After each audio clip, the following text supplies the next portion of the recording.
Tout d'abord, professeur, merci de nous recevoir. Avec certains de vos compatriotes, vous venez de créer le CRT, le Conseil de résistance et de transition. Pouvez-vous nous dire en quoi consiste-t-il? Et quelles sont les raisons qui vous ont poussé à vous engager dans cette voie? Alors, le Conseil de résistance et de transition, c'est une institution centrafricaine nouvelle qui est issue de notre Constitution, de l'article 29 de notre Constitution.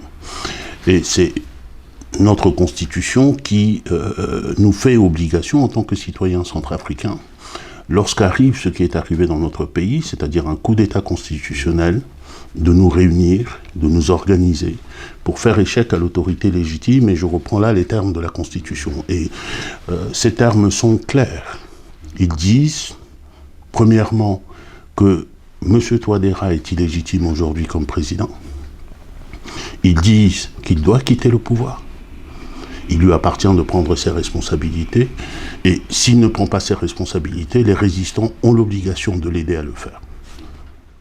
L'affaire Daniel Darlan, qu'est-ce qu'elle représente?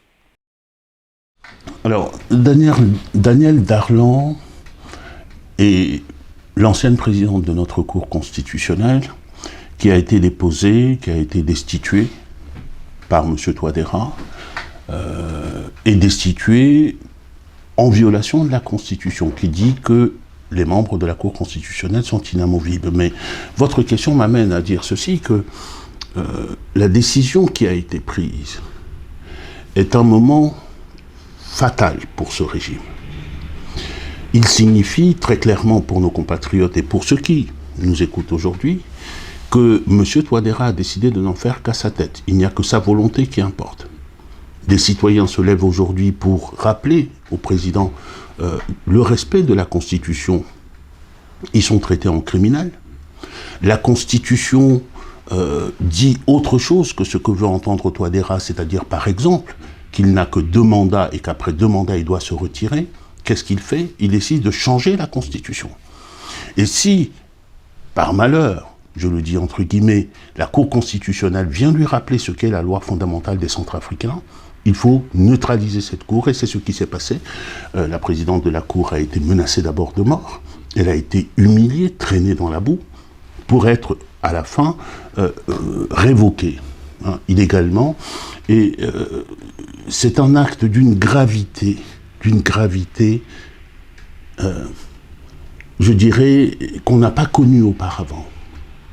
C'est le marqueur d'un pouvoir qui est devenu illégitime, d'un pouvoir qui est devenu arbitraire, et aussi, et je le dis, d'un pouvoir qui est potentiellement criminel, parce que la rupture de l'état de droit, le coup d'état constitutionnel qui a été perpétré par M. Touadéra, c'est la promesse pour le pays, et il le sait très bien, c'est la promesse d'une nouvelle crise. Or dans ce pays, les Centrafricains ont suffisamment souffert. Le sang des Centrafricains a suffisamment coulé. C'est pour ça qu'il faut y mettre un terme, et c'est pour ça que nous avons mis en place le CRT. Professeur, on ne vous connaît pas un engagement politique, en tout cas pas de cette nature. D'ailleurs, votre organisation, Citoyens debout et solidaires, évolue au sein de la société civile et depuis l'extérieur. Pourquoi un changement de voie aussi radical? Alors, vous avez raison de rappeler que je ne suis membre d'aucun parti politique, c'est vrai. Je n'ai jamais milité dans aucun des partis politiques, c'est par choix. Il se trouve que, avec un certain nombre de compatriotes, nous avons mis en place une organisation citoyenne qui s'appelle Citoyens debout et solidaires. Et Citoyens debout et solidaires, je le rappelle ici, est une organisation qui a été déclarée en France, mais qui est reconnue en République centrafricaine. Donc c'est une organisation aussi centrafricaine aujourd'hui. Et vous dites que vous posez la question de savoir pourquoi on se serait radicalisé, mais je vous réponds que nous ne nous sommes pas radicalisés. Citoyens debout et solidaires n'a pas varié d'un iota. Notre objectif à Citoyens debout et solidaires, c'est de défendre les intérêts de la population centrafricaine et de le défendre dans le respect, en utilisant les moyens que nous donne la Constitution, les lois et les règlements de Centrafrique. C'est dans cette mesure-là, et en tout cas c'est de cette manière-là que nous avons régulièrement interpellé les pouvoirs publics en République centrafricaine pour la protection de la population centrafricaine, pour une meilleure gouvernance. De la même manière, c'est sur la même base que nous avons participé à différentes plateformes qui visaient justement à défendre les intérêts du peuple centrafricain et à défendre la Constitution. Hier, c'était Ezingo Biani. Et plus près de nous, il y a le G16 qui a porté un certain nombre de recours. Et aujourd'hui, lorsque nous évoquons le CRT, ce n'est pas autre chose, je vous l'ai dit tout à l'heure, que l'application de notre Constitution, c'est-à-dire les articles 28 et 29. Et Citoyens debout et solidaires participent avec d'autres organisations. Et moi, en tant que président de Citoyens debout et solidaires, je suis un citoyen parmi d'autres qui est aujourd'hui résistant et qui doit s'organiser avec ses compatriotes pour mettre fin à l'innommable qui est arrivé dans notre pays. Le CRT défie ouvertement les autorités centrafricaines, qualifiant notamment Faustin Touadéra de président illégitime. Vous prétendez donc contribuer à son départ et à l'instauration d'une nouvelle gouvernance. Comment comptez-vous atteindre cet objectif ambitieux? En avez-vous d'autres? Disposez-vous véritablement des moyens pour y parvenir? Alors, le CRT ne défie personne. Le CRT constate. Et il constate une situation en République centrafricaine où l'état de droit et la démocratie ont été liquidés. Et le CRT le constate avec les yeux de la Constitution, comme je l'ai rappelé tout à l'heure, et après l'avoir constaté, il réagit. Et nous réagissons en tant que citoyens selon ce que prescrit cette Constitution. Aujourd'hui, M. Touadéra est illégitime, ce n'est pas le CRT qui le dit, c'est la Constitution. Aujourd'hui, M. Touadéra doit quitter le fauteuil présidentiel, ce n'est pas nous qui le disons, c'est la Constitution qui le dit. Et le CRT, aujourd'hui, a pour mission, s'est donné pour mission de mutualiser les forces pour pouvoir mettre fin à cette situation-là dans notre pays, pour atteindre cet objectif, et nous sommes déterminés à le faire. Quant à savoir, et c'est l'autre partie de votre question, si nous avons d'autres objectifs, je vous répondrai tout net que le CRT n'a pas d'autre agenda.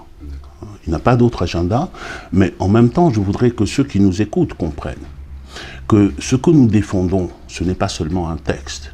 Ce que nous défendons, c'est la dignité des Centrafricains, qui doivent être écoutés et dont les aspirations doivent être respectées sur leur propre territoire. Ce que nous défendons, c'est une autre idée de la République centrafricaine, et c'est aussi la vie des Centrafricains, parce que comme je vous le rappelais tout à l'heure, le coup d'État constitutionnel que M. Touadéra nous a amené, c'est la promesse d'une nouvelle crise. En République centrafricaine, il ne se passe pas de jour sans que des Centrafricains perdent la vie.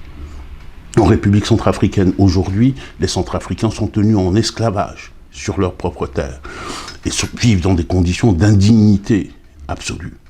Et donc tout cela ne peut pas durer, et la défense de la Constitution, c'est la défense de la vie, de l'avenir des Centrafricains, et c'est la défense d'une certaine idée d'une Centrafrique qui doit contribuer aussi au bien-être dans la sous-région et en Afrique d'une manière générale. Si nous comprenons bien, vous êtes le président du CRT. Pouvez-vous nous dire quels en sont les autres membres et quelles sont leurs différentes responsabilités au sein de ce conseil? Ce que je peux vous dire aujourd'hui, c'est que le CRT est organisé et qu'il est bien organisé. Toutes les fonctions qui sont nécessaires à la résistance et toutes les fonctions qui sont nécessaires pour préparer la République centrafricaine de demain, nous les avons pensées et ces fonctions sont opérationnelles dans le cadre du CRT. Quant à savoir quelles sont les personnes qui occupent ces fonctions et quelles seront nos actions, souffrez que je ne puisse pas vous le dire aujourd'hui, parce que le combat dans lequel nous nous sommes engagés, nous avons conscience que c'est notre vie que nous mettons sur le plateau et la vie aussi de nos proches. Et donc le secret et la confidentialité s'imposent à nous, comme des lois vitales. Je ne peux pas répondre à cette partie-là de votre question, mais c'est la loi de la résistance. Mais demain, nos compatriotes sauront qui est avec nous et qui mène cette lutte pour la libération de notre pays. L'après Touadéra, parlons-en. Comment le concevez-vous? Quelles seraient selon vous les priorités de la transition que vous souhaitez instaurer? Je rappelle qu'il y a en place un président réélu, il n'y a pas si longtemps, et dont le mandat court actuellement. Alors, je ne reviens pas sur la question du président qui existerait aujourd'hui. Il est illégitime, donc le fauteuil présidentiel est vide de toute autorité légitime, mais l'après-Touadéra. L'après-Touadéra est inscrit en lettres d'or dans notre devise nationale. Notre devise nationale, c'est unité, dignité et travail. L'unité d'abord parce que les Centrafricains aujourd'hui, qui ont été divisés par ce régime, ont besoin de se retrouver. Ils ont besoin de se retrouver pour dire ce qu'ils ont sur le cœur. Ils ont besoin de se retrouver pour pouvoir dire comment ils voient leur pays. Et aussi, comment ils souhaitent être gouvernés dans ce pays. Et donc, ceci, c'est... le premier impératif, c'est un dialogue national, un vrai dialogue national, qui soit inclusif et qui soit ouvert à toutes les composantes de la société centrafricaine et non les dialogues d'apparence et les faux dialogues auxquels nous avons assisté et dont il faut tirer toutes les conséquences et entendre la parole des Centrafricains et faire en sorte que cette parole des Centrafricains puisse lier ceux qui les gouvernent. Et donc, unité d'abord, un dialogue national, inclusif, dignité, retour des Centrafricains à la dignité. Ce pays doit redevenir un pays où on respecte les Centrafricains. Il doit redevenir un pays où le respect des Centrafricains s'impose aux gouvernants d'abord, parce qu'ils ne sont pas là par leur propre volonté, ils sont là par la volonté des Centrafricains.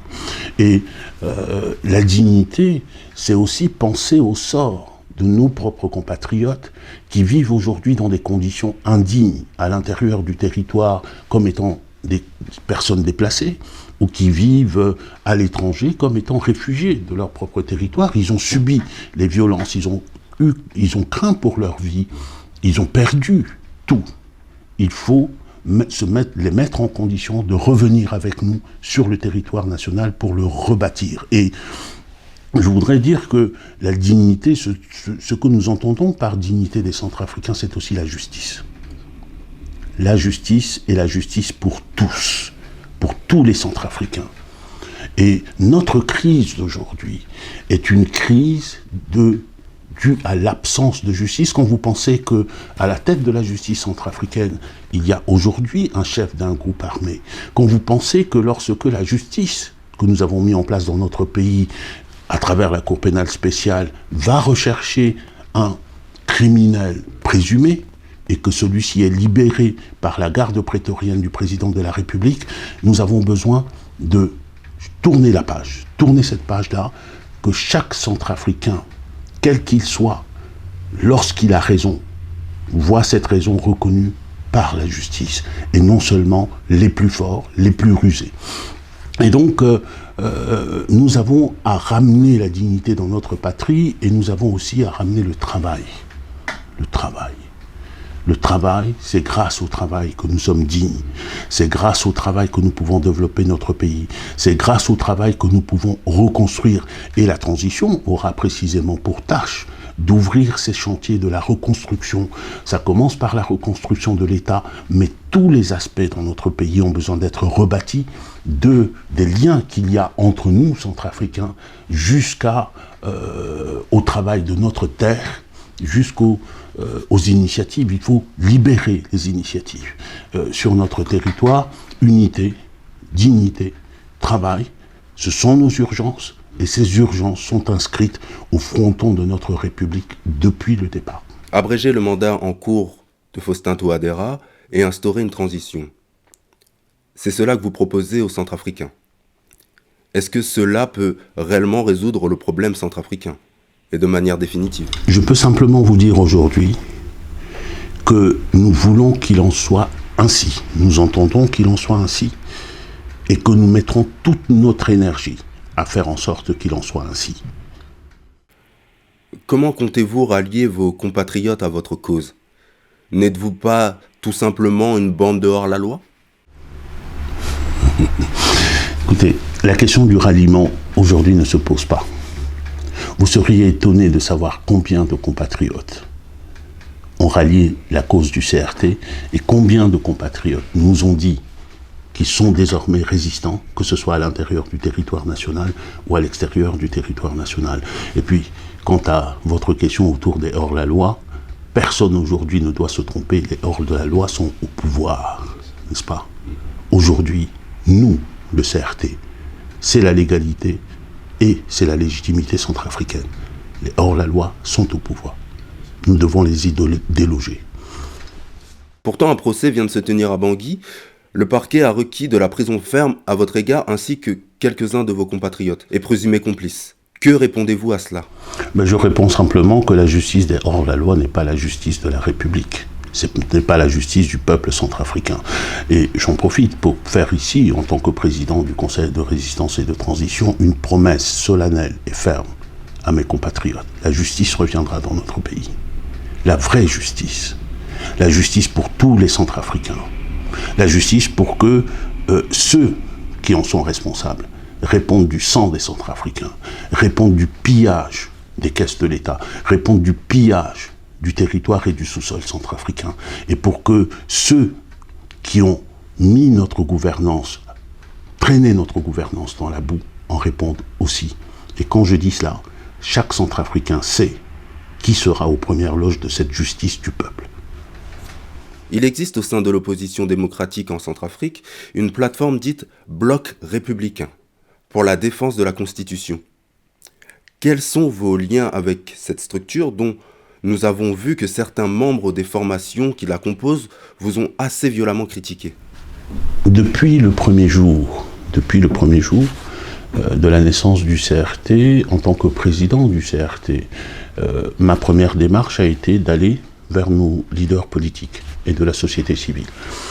D'abord pour leur dire sur quelle base nous avons mis en place le CRT, pour leur faire partager que nous avons les mêmes objectifs, nous avons la même analyse de la situation de notre pays et que nous devons, en vertu de notre constitution, puisque nous sommes tous désormais des résistants, unir nos forces pour mettre fin à l'imposture. Cette imposture qui a pour nom Touadéra. Et donc, nous nous écrivons, nous nous parlons, je ne donnerai pas de nom ici, mais nous nous appelons régulièrement les leaders politiques, y compris les leaders du BRDC et moi, et nous travaillons actuellement à unir nos efforts pour mettre fin précisément à l'imposture. Et ceci n'est que conforme à ce qu'est notre principe fondamental au sein du CRT, c'est l'inclusivité. Il s'agit, puisque nous sommes condamnés, tous centrafricains, à être résistants aujourd'hui, il s'agit d'unir nos efforts sans exclure personne, sans exclure aucun centrafricain, et c'est ce à quoi nous nous attachons aujourd'hui. Notre politique sera jusqu'au bout une politique de la main tendue, et nous allons pratiquer cette politique de la main tendue sans nous préoccuper de ce qui est dit ici ou là. Professeur, le territoire centrafricain est aujourd'hui encore un théâtre d'opérations militaires. On y retrouve toutes sortes de forces, conventionnelles ou non, entre les forces armées centrafricaines et leurs alliés russes du groupe Wagner et rwandais, la MINUSCA et les membres des groupes armés. On estime qu'il y a entre 35 et 40 000 hommes en armes en Centrafrique. Quel est le sort réservé aux populations dans tout ce déchaînement de violence? On pourrait croire avec autant de force qui opèrent sur le territoire centrafricain que la population centrafricaine serait la mieux protégée, au moins de la sous-région.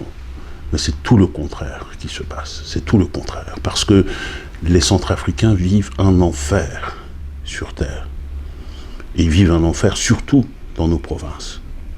Ce sont des viols, tous les jours, des viols, des exécutions sommaires, des pillages, le retour au temps ancien de l'esclavage, où on est obligé de donner sa force de travail, sinon on a une balle dans la tête. C'est ça la réalité des Centrafricains. Et cette réalité, les Centrafricains la vivent dans un contexte d'indifférence générale aujourd'hui. Et nous ne pouvons pas rester inertes par rapport à une situation, face à une telle situation, nous ne pouvons pas rester inertes face à une telle situation. Le pays est mis en coupe réglée, par les groupes armés, par les mercenaires. C'est un véritable système de gang et de prédation que M. Touadéra a mis en place en République centrafricaine. Et aujourd'hui, malheureusement, cela n'émeut plus grand monde. Mais le CRT est là pour rappeler au monde ce que vit le drame, l'enfer que vit le peuple centrafricain. Et il est là aussi et surtout pour y mettre fin. La population centrafricaine semble de plus en plus hostile aux troupes étrangères. notamment la MINUSCA. Qu'en pensez-vous? Comment évaluez-vous sa présence en Centrafrique? N'importe quel observateur vous dira aujourd'hui que la MINUSCA est loin d'avoir atteint ces deux objectifs. Ces deux objectifs, c'était lesquels? C'était la protection de la population civile centrafricaine, y compris par le recours à la force, en ayant recours à la force. Et c'était aussi promouvoir, favoriser, soutenir des solutions politiques de sortie de crise. Sur les deux terrains, aujourd'hui, on ne peut pas dire que la MINUSCA a réussi. Et j'entends bien, je pense que les responsables de la MINUSCA nous rétorqueront que la responsabilité ici est partagée et que les autorités de la République centrafricaine, jusqu'à aujourd'hui, ne leur ont pas permis de jouer efficacement leur rôle. Mais c'est un argument que nous entendons, mais nous disons en même temps que c'est un argument qui disparaîtra. Avec la transition, à ce moment-là, il nous faudra faire une évaluation rigoureuse de l'utilité de la MINUSCA dans notre pays en rapport avec les deux missions que j'ai déjà évoquées. Et à partir du moment où nous aurons fait l'évaluation, il faudra prendre les dispositions nécessaires. Le Parlement européen, après vote, qualifie, je cite, la Russie d'État sponsor du terrorisme. Il exige que le groupe Wagner, évoluant en Centrafrique, soit inclus sur la liste des organisations terroristes de l'Union européenne. Comment l'appréhendez-vous, à la lumière des relations privilégiées entre votre pays et la Russie? De même, que pensez-vous de la présence du groupe Wagner en Centrafrique et des nombreuses accusations d'exaction à son encontre? Les premiers à avoir dénoncé la présence et les exactions des Wagner, ce sont les Centrafricains eux-mêmes. Je me souviens d'une manifestation à laquelle j'ai participé aussi, comme d'autres compatriotes, à l'appel des 12 apôtres, une organisation centrafricaine, devant l'ambassade de Russie à Paris, pour dénoncer la présence des Wagner et pour dénoncer les exactions sur les populations civiles, en particulier dans l'arrière-pays. Et je me souviens aussi de la rencontre que nous avons eue avec un officiel de l'ambassade de Russie ici à Paris. Donc, les Centrafricains vivent cela dans leur chair et ils n'ont pas attendu que les institutions européennes en parlent.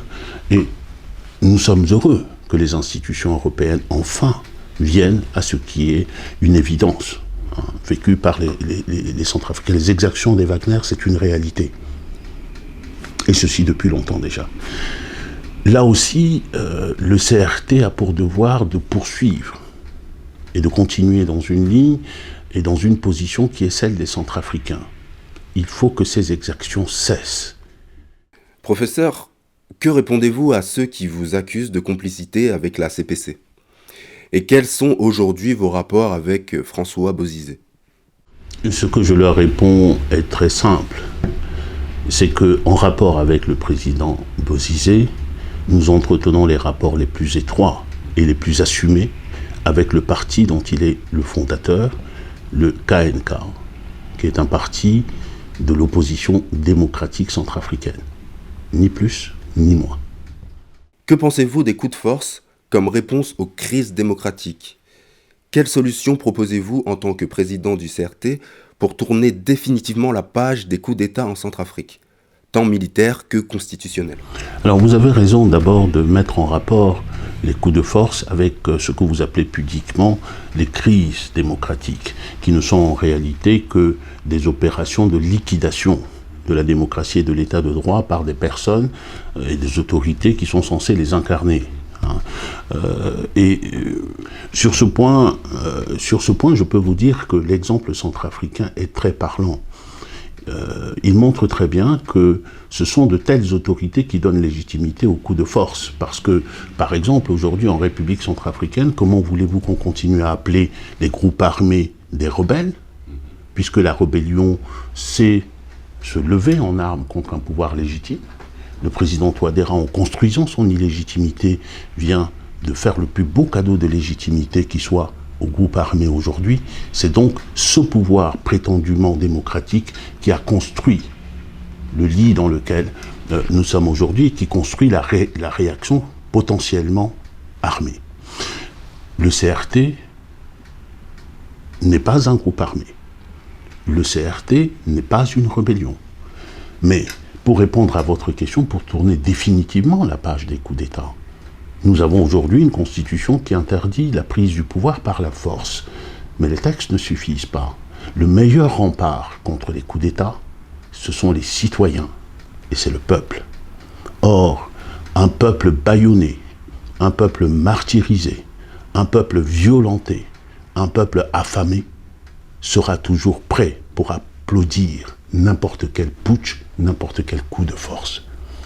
Notre devoir à nous, pour construire la République centrafricaine de demain, c'est de ramener la démocratie, et la vraie démocratie, où il y a la liberté d'expression, la liberté de prendre la parole, la liberté de critiquer son propre gouvernement, la liberté également de lui dire qu'on le remercie lorsqu'il fait du bien à la population, lorsqu'il entreprend les bonnes politiques. Mais notre devoir, c'est de ramener la démocratie, parce que le meilleur rempart contre les coups de force, c'est les citoyens et c'est le peuple.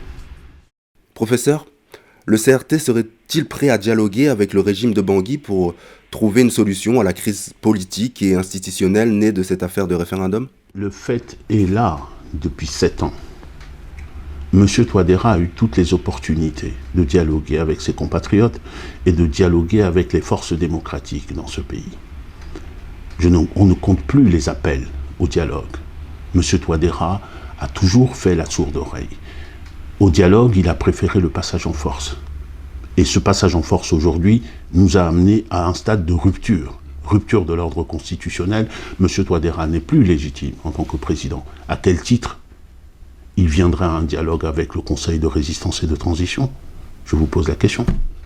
Que répondez-vous au soutien de Faustin Touadéra qui vous accuse d'être soutenu et organisé par la France, qui est en perte de vitesse en Afrique en général et en Centrafrique en particulier? C'est un argument que malheureusement nous ne connaissons que trop. Ceux qui soutiennent cela préfèrent le faire pour pouvoir esquiver, il faut qu'ils le fassent pour pouvoir esquiver de regarder la réalité en face. La réalité, c'est un pouvoir qui a construit sa propre illégitimité.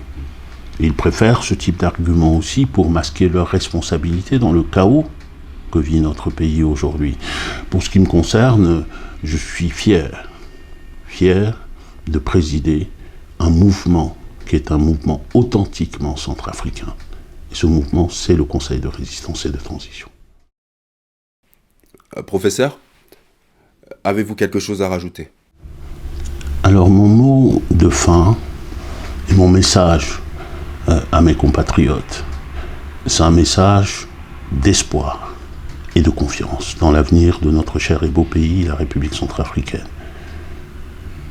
Le mouvement s'est levé aujourd'hui. C'est le Conseil de résistance et de transition. C'est la résistance pour mieux construire notre pays demain. Et j'ai une certitude, même si le défi est grand, immense, j'ai une certitude aujourd'hui, c'est que nous parviendrons à relever notre pays. Nous parviendrons à construire un avenir à nos enfants et à nos petits-enfants. Nous parviendrons à reprendre la marche du progrès. Et ensemble, nous ne le ferons qu'ensemble. Et pour les autres, je leur dis simplement que nous le ferons plus vite qu'ils ne croient. Merci, professeur. C'est moi qui vous remercie.